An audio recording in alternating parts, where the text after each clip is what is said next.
reflect. Let's talk a little bit, if we can, more broadly about Manchester United. We haven't had you on the show for a long time, and as you said in the ad break, hated, adored, dog, never ignored, mate. That's definitely true. I want to talk about Marcus Rashford, because it feels like he's been a big talking point over the past few days. I know you spend a lot of time in the games, in the media and stuff like that. Man City game, played badly, went out later that night, pictured in the papers. Next week, goes to London, at Craven Cottage, not on the squad. We're told it's a knock. What did you make of him going out? And then what did you make of what transpired in the following week?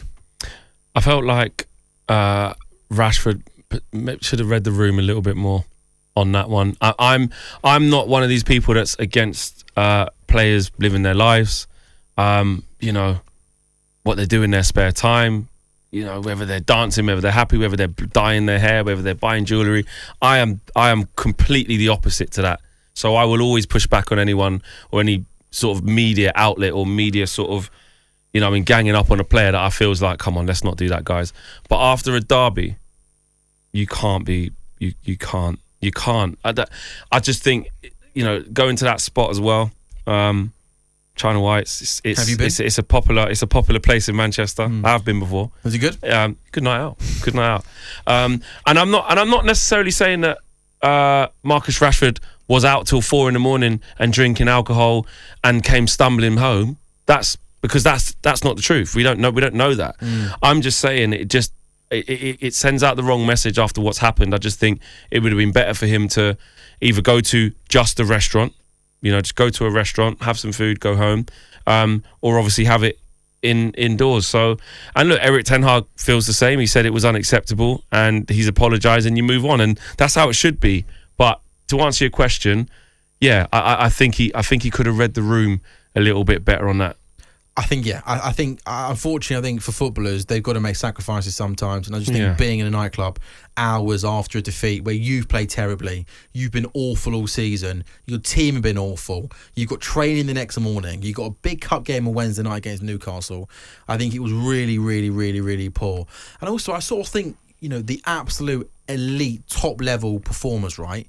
You know what, in this country, so Harry Kane's been, you know, one of the best players. I feel like Harry Kane's the sort of person that from the minute he wakes up on a Monday morning to the minute he goes to bed on a Sunday night, all week he does absolutely everything possible in terms of what he's eating, drinking, you know, looking after himself to make sure he's at the right physical state, mentally, physically, to go to training and be at his best. And I think Marcus Rashford's got to get into that mindset, that mentality. And also, it's just even a terrible look, isn't it?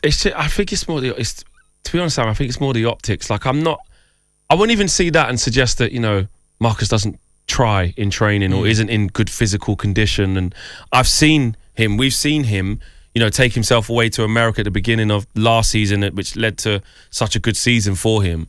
And I do think he applies himself. I wouldn't question that You don't question his attitude as a Man United fan when you see that? I question his attitude on the pitch, but in terms of like being ready for the games. In what way? Well, his body language when it's not going right is negative. He's a moaner, isn't he? It is. It's exactly how he is. It's how he expresses himself when it's not going right, and it doesn't look good. It doesn't. Do you know what I find mad about it? Because I'm not a Man United fan. Yeah.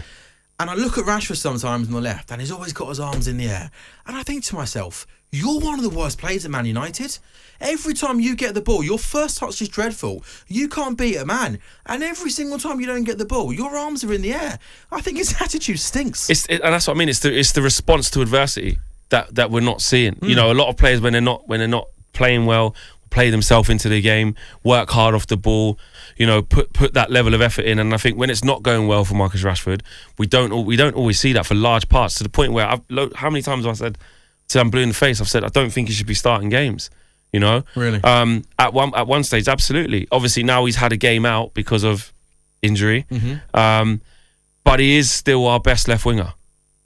He's still better than Garnacho. But the biggest problem perhaps there is there's not great competition, is there?